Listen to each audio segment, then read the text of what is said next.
welcome back. Sorry for disappearing again. I know I made a big deal about how I was going to start making sure to make videos every single week, and that was 500% my intention. As you can see, I'm in a different room. The change in my uploading schedule started because of the fact that we ended up moving our furniture around, and so the black futon ended up in our second bedroom, which is great because it's where my office is, but it kind of made it a little hard to make videos because right after that we got another dog who is still adjusting, and if you hear any whining in the background, I apologize. She's not very happy with me putting her in her kennel. And I'll do another video where I introduce her and kind of talk about my animals, because it is going to relate to a different video later on. However, first of all, for those of you who are like, who are you? Hi, my name is Kate, and this is my channel, So I've Been Thinking. So as you guys can tell, this is another one of my Thoughts of a Massage Therapist video. I usually try to, like, dress the part and look more like a massage therapist, but today I just decided not to care because it's really cold here in Utah, and I wanted a jacket. So basically what today's video is going to be about, I had a couple of different videos that I really wanted to do, and I actually started making this video on Thanksgiving. That's how long it's taken me to do this. I started making this video on Thanksgiving, and I realized that the topic I wanted to speak about couldn't be made apparent to you guys the way I wanted it to until I made today's video. So today's video is going to be talking about the different types of massage and bodywork, because I've realized that it's kind of something that doesn't get explained very well in my industry, even by those of us who are in the industry.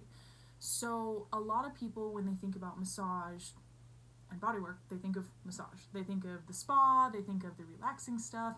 You know, some people have experienced more intense stuff like Thai massage or deep tissue, or, you know, even some integrated stuff that adds in cupping and scraping and things like that.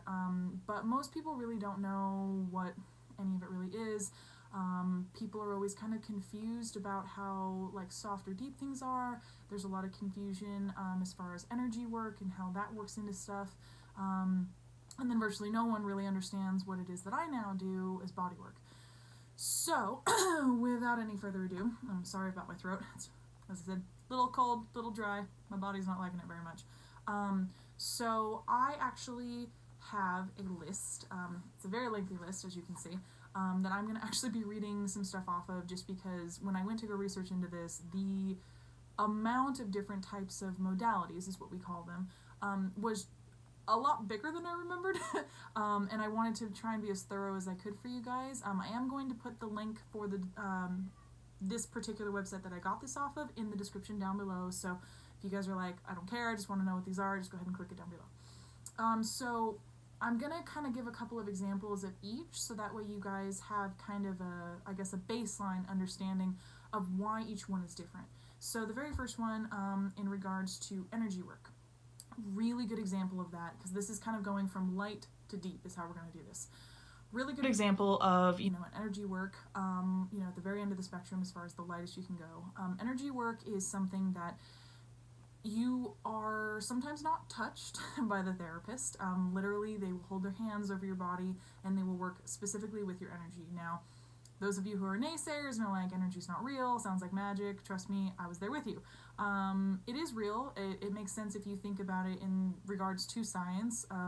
You can feel things from people that you can't really explain sometimes. You know, there is that whole idea of, like, you can sense someone when they're near you. You walk into a room and you're like, oh, that person's pissed off. Like, energy is a real thing. And there are people who have decided to become experts in how to manipulate it and how to help kind of guide people through how to work through their own energy. So there's examples where someone's not really touching you, kind of like Reiki, which is what a lot of people are really used to hearing about.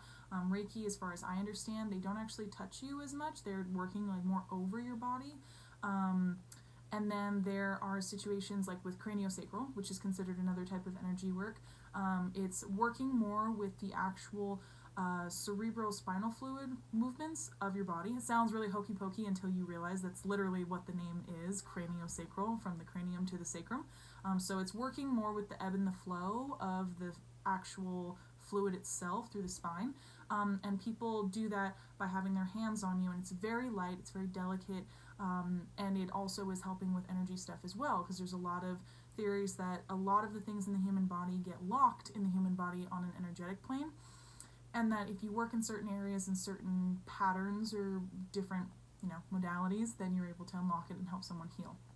The cool part is for some types of energy work, it does actually follow a lot of the same principles that things like hypnotherapy do, in regards to you're encouraged to feel things more than really think about them. So a lot of people, they'll get it done and they'll be talking about different visions they have and different colors and like these incredible like flashes of heat, and their bodies will sometimes twitch unexpectedly as they, it's called a release, they let it go. Again, sounds ridiculous, sounds very hokey pokey, I understand, but the human body is incredible. So if you can suspend disbelief long enough to understand that your body is more than just up here. Any of you who have ever seen my very first video I did, the differences between hyper-rationalism and being hyper-emotional, I'm not going to go peruse that. If you're convinced that that stuff doesn't exist, that's totally fine, but just know you might need to open your mind a bit. So a lot of people will get this kind of work done if they are struggling with intense pain that makes it to where they can't even be touched. I've known a lot of people who they were in really bad accidents, or they had some kind of trauma happen and they wanted to get work done, but like being touched, even like the lightest bit of pressure, was so excruciating, their bodies just kind of shut down.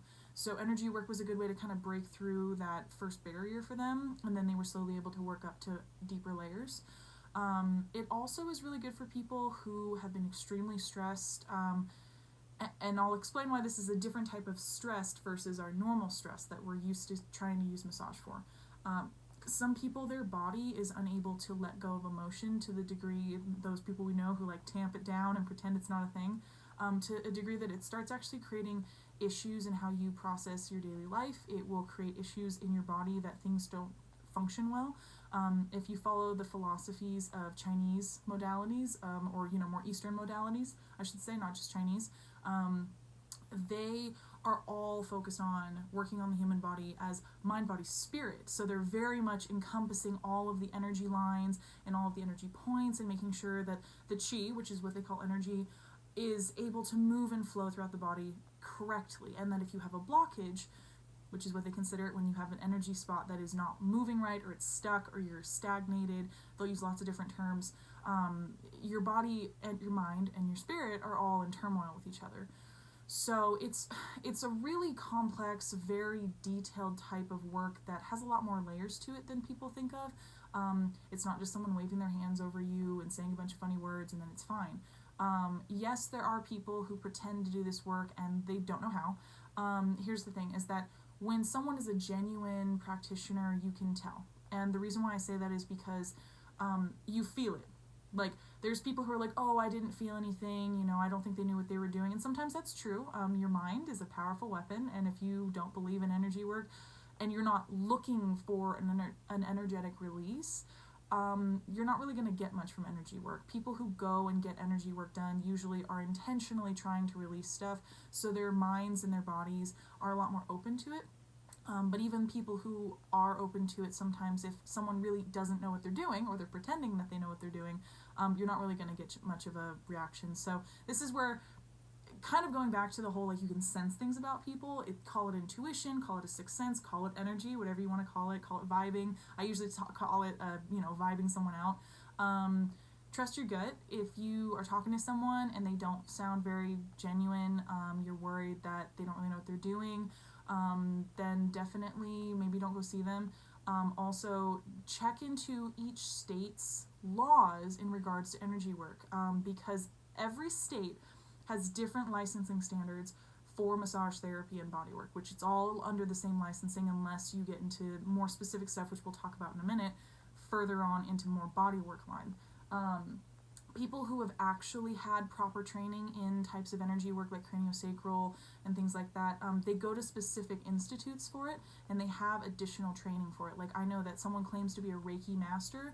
That's a real thing, and I'm putting the air quotes because people will claim that they are, but they have not completed any of the practices for it, and there's a very huge amount of work that they have to do before they're actually given that title of a Reiki master.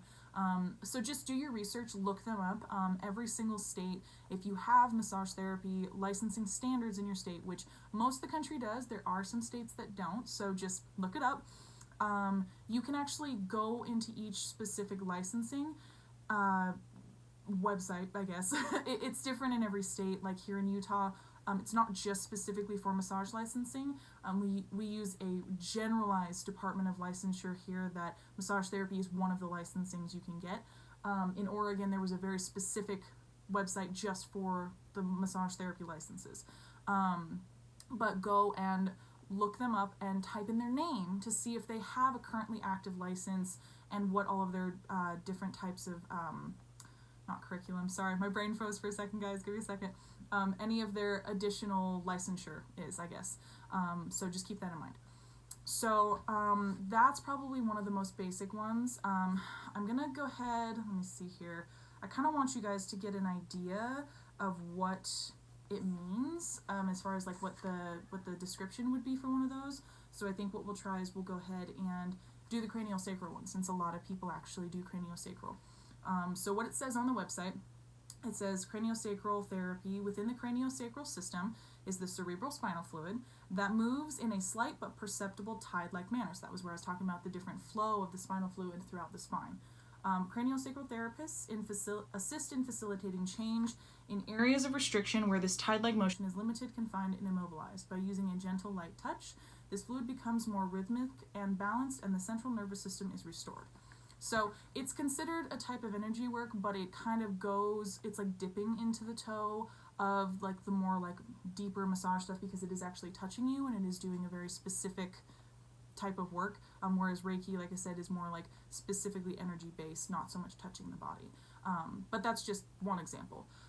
So moving now into more massage related stuff. There's the spa-like stuff, which is like hot stone and things like that everyone is really familiar with. It's what Massage Envy and Hand and Stone and places like that have made their millions off of. I'm going to be really honest with you guys. Anybody who works at places like Hand and Stone, Massage Envy, all those other franchises, there are a handful of therapists who are very good. But you'll notice they're always booked or they're gone pretty quickly. And it's because of the fact that most therapists who have been there for a long time, they're not as skilled, like they don't really know much besides the spa stuff. So I've heard from a lot of clients over the years, they'll go and get a massage at the Massage Envy or something, and they'll be like, yeah, I kept trying to tell them to go deeper or telling them to go here, and they just like didn't seem to listen to me. It's because they don't really have as much training, which, by the way, I'm going to go and make another video where I discuss kind of understanding different pressure types and how to appropriately ask for it. So we'll talk about that in the next video.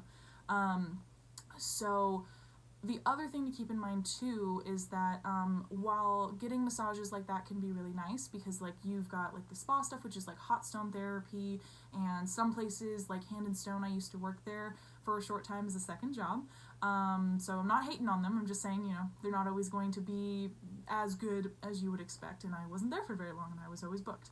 Not trying to toot my own horn, but it's a fact. And so what happens in those places is that sometimes they'll have a multitude of different things that they offer to you. And you can either just get a regular massage and relax and, you know, basically have someone pet you, or you can get different types of hot stones and things like that. The biggest thing to keep in mind is that, I guess, just understand that if you're going to a place like that and you're looking to be fixed, you're not really going to receive it there. Like I said, it's pretty rare that therapists who have like extra additional training, like myself, we don't work in places like that very often. So if you're looking for genuine therapy to fix you, not just soothe you for an hour, you're not going to find it in places like that, and paying for a membership there isn't really going to do you much good. So that's kind of another thing to keep in mind. Massages are great. A lot of people, they first get introduced into this type of stuff because they, you know, their shoulders are hurting, their neck's tight, and, you know, that's how they first get the discovery of how to help their body through massage and body work. But it's pretty rare that people don't need more. So just know if you've been going forever and you're always tight at like an hour after you're done, that's not normal. So, you know, to each their own. And I'm trying to make sure that people don't think, like, I'm not trying to judge anybody. Again, like, I've worked in places like that, so I understand, you know, it is what it is. Sometimes it's all people know is available. Sometimes it's all they can afford. Sometimes the therapists, like, they want to do different types of work, but they haven't had a chance to do more continuing education, which is something that we do in this industry, and I'll talk about that in another video. But yeah, so keep that in mind. I realize I said that a lot, but I really want people to understand, like, that's not the do-all end-all of the massage world, and a lot of people think that it is, and it's really frustrating. So moving forward now, because pretty much everyone at some point has encountered that type, so I'm not going to read any descriptions on that. What I am going to now talk about pretty in depth is I'm going to talk more about bodywork stuff, and the reason why I'm talking a little bit more about that is I actually do bodywork. I do not do energy work, so that's kind of why, like, the descriptions I gave were a little bit more vague, and I'll let you guys do your own research on that. I was just going off of what I've personally experienced from therapists doing it on me, and what I've had clients tell me, and what other therapists who do that kind of work have told me. But in this case, I personally do bodywork, so I have a little bit more of an insider type of perception on it, I guess. So there is actually a lot of different types of bodywork. So what that means, so when someone talks about body work or they're getting therapy, a lot of people who come and get this kind of work done, they'll sometimes even refer to it as physical therapy. It's not. Physical therapy is very different. It's a completely different scope of practice. However, certain types of body work follow the same type of pressure guidelines and how we do stretching and exercises for them. That body work also does, so people sometimes get it confused, or they'll just say that so that way they don't have to try and explain it to somebody. I have a lot of clients who do that. In regards to what I specifically do, so I do structural integration. I practice the Rolf method. The company I work for is phenomenal. They did all of our training. The company I work for is owned by a married couple, and the husband actually has been a board certified member of the structural integration board forever, and so he has actually done all of our schooling for us as part of, you know, working there, and we get to actually show at some point that we are eligible to take the boards based off of his training. It's one of those, like, once in a lifetime type of jobs. So I have been doing Rolfing now for almost 2 years, and why it's different than massage or energy work is that structural integration, or things that deal specifically with your fascia, which is your connective tissue, which is different. So you'll notice there's 3 different layers to this. There's the energy section of bodywork or massage, you know, I don't really even know what to call it anymore. It's all the same thing, the modalities. Then there's the massage, which deals with your muscles and, like, trying to help get blood flow moving and things like that. And then there is also the bodywork side of it, which deals directly with your connective tissue. So fascia is connective tissue. It's literally what knits us together. And it's also the biggest reason why people have chronic pain. Basically, when you go and you get a deep tissue massage every week and you leave feeling bruised and nothing really feels much different other than the initial relief of it being touched, it's usually because of the fact that you have fascial adhesions, which everyone always asks me what knots are. So everyone's like, oh, I have a lot of knots. What exactly are those? So the funny part is a knot in your muscle is actually caused from fascial adhesions, which are, you know, fascial knots, that have kind of, like, pinioned off different sections of a muscle, because your fascia is like a clear casing that goes around, in between and over your muscles. There's different layers between it. So it essentially has the same type of consistency as saran wrap, is a really good way I've described it to people. And whenever you have those areas pinned down, your muscle gets bunched together because it can't move correctly in between the fascial adhesions. Hence, the knot is formed. And that's why it's so incredibly intense. Like, a lot of people who have fascial adhesions like that and you get it worked on, you'll experience the radiating pain. Like, they'll be like, oh man, I feel that radiating up into my shoulder, I feel that in my hand, and it's because we're opening the area that's stuck. The reason why deep tissue especially doesn't get to this is that it's a lot more focused on alleviating the muscle tension, which people are often like, well, how do you work on one without the other? Well, you do, but you don't. When you're working on the muscles, there's a different level of pressure that you're hitting. So everything in massage, believe it or not, is actually all about increments of pressure. It's a very scientific way of going about it. People are always like, how do you know exactly where to push, and how do you know how much pressure to use? the honest answer is partially practice, and also that you start to learn the differences in how far down certain areas are supposed to feel before you hit the layer you're reaching for. So when something is really tight, it's pretty obvious right away that there's an issue, because muscle is supposed to be malleable and it's supposed to be able to move, and like you're supposed to be able to go like this over skin, and it's supposed to slide just like your scalp over your skull is the best way I can describe it. So when it doesn't move, you know something's there. So when you're aiming specifically for fascia, it's more like a catch, and so it's more opening, and it's very, very slow, and it's extremely intense, because when you're actually going after fascial adhesions, you're usually going after an area that's been stuck and really tight and has lack of blood flow and issues with sensation for a while.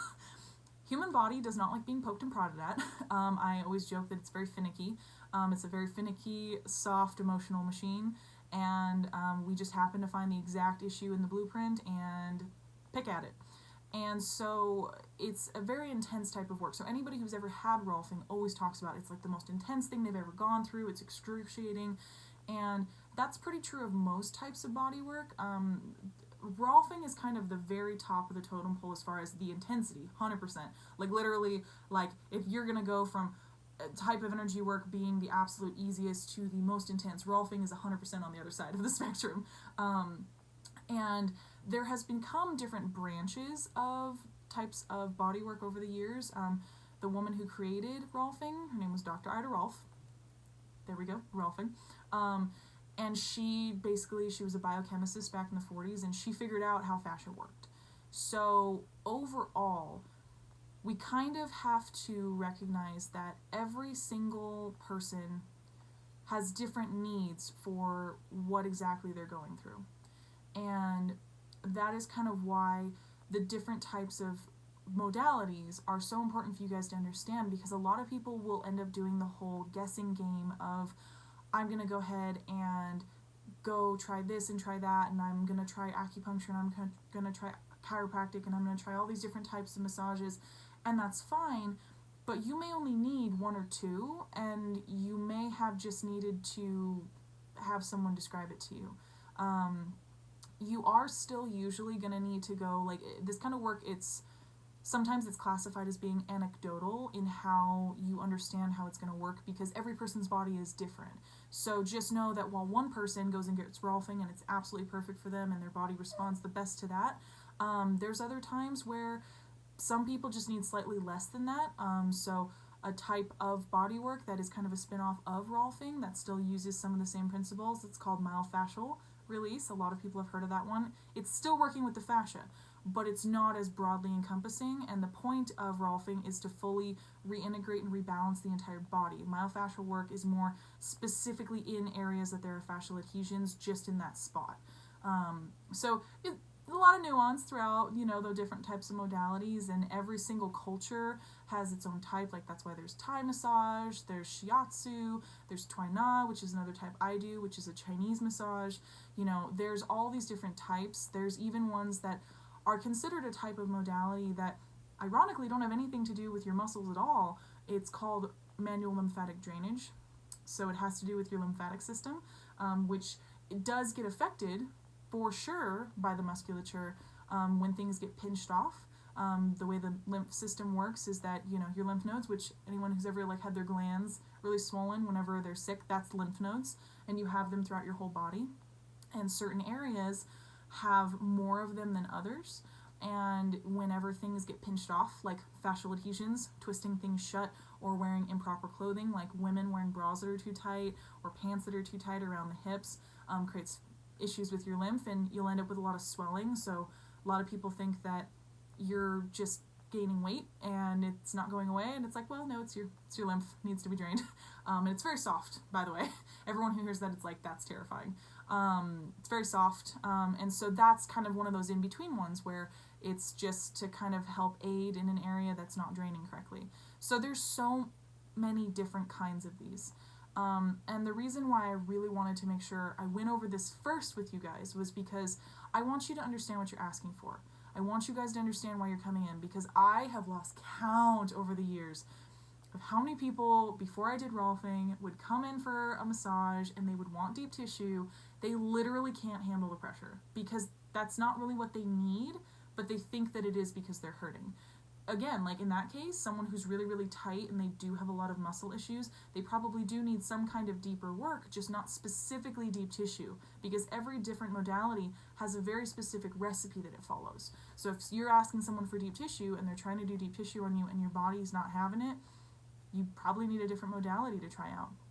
So overall, I realized that was a lot of information. Like I said, I have literally pages of this stuff.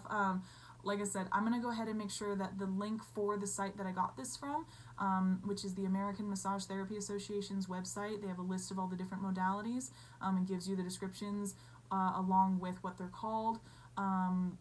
Definitely check it out. Every area is going to have different, I guess, amounts of these is the best way to put it. Some of these are specialties, so even though you may have someone who's an actual trained massage therapist, it's very rare for some of this stuff to be available in certain areas. Like, I have a fellow therapist friend who she just recently decided to start doing yo massage here in Utah, which is super popular in Portland, ironically, but pretty much no one has heard of it here, which is, you know, sometimes you just got to bring it into an area. But yeah, so if you guys are looking for something specific, go through that list, kind of figure out what might work best for you, see what's available, and talk with the therapist that you are contacting about what you're looking for. Sometimes they'll still try to work on you just because, you know, we all want to think that we can help you guys. So I know that it's hard in a world where there's a lot of disingenuous people to always believe like, oh, someone worked on me even though they didn't really know how to help and that just means they want my money. Well, no, sometimes we really want to believe that we're going to be the best fit for you, but, you know, that's ego talking. Like, for instance, if someone came in specifically and said, I need to get manual lymphatic drainage done, or I need to get Reiki done, I'd look at them and be like, I know some basic lymph stuff just because, like, it's a basic flow of how the body moves surrounding the lymph nodes, but I am not personally trained in manual lymphatic drainage. I don't know how to do Reiki. I've never been certified in that. So I can understand the principles of it, and maybe I know how to do bits and pieces of it just from years of working on people and getting a couple of training classes from other people, but I'm not an expert in it. And if you need something that's an expert-based type of modality, please, please do your research, go check it out, and just take care of your body. Above all, just know what you're asking for, take care of your body, and be consistent with it. So yeah, I think that's it for that. I don't want to start rambling. Thank you guys so much for watching this. I really, really hope that this has been informative. I'm trying to kind of turn this particular section of my videos into more of an informative type. There's going to be some funny stuff in there when I kind of get around to it, but for now, I just want you guys to understand that, you know, there's lots of channels where people are professionals in a certain type of work and they talk about things that you may want to know and you may want to ask, and I want this to be an opportunity for people to ask that kind of stuff and learn that kind of stuff here too. So for now, that's all I've got for you guys. Thank you so much for watching. If you like this video, please give it a like, and if you like what you see here, go ahead and click the subscribe button on your way out. I'll see you guys soon. Bye.